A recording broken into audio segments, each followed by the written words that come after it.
Ever heard of Dubai's man-made islands? We're about to unravel the mystery. First, let's talk Palm Jumeirah, an emblem of Dubai's extravagance.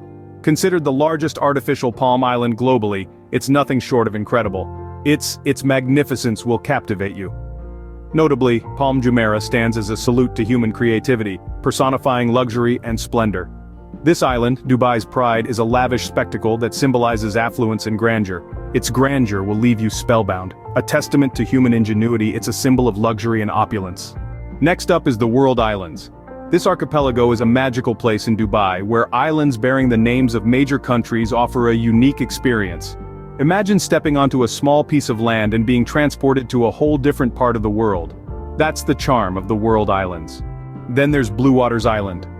A unique blend of modernity and urban life, Blue Waters Island is home to the Dubai Eye Ferris wheel and ultra-modern attractions. It's an island that perfectly encapsulates the essence of Dubai, a city that's always pushing the boundaries. Located near Jebel Ali, this island is the little brother of Palm Jumeirah. It houses a spectacular waterfront community that is designed to make every moment memorable. So there you have it. 5 artificial islands, each with its unique charm and appeal, each a testament to Dubai's vision and ambition. They are not just islands, they are a dream turned into reality, a symbol of what human will and determination can achieve. So next time you think about Dubai, remember its artificial islands, the man-made wonders that continue to fascinate the world.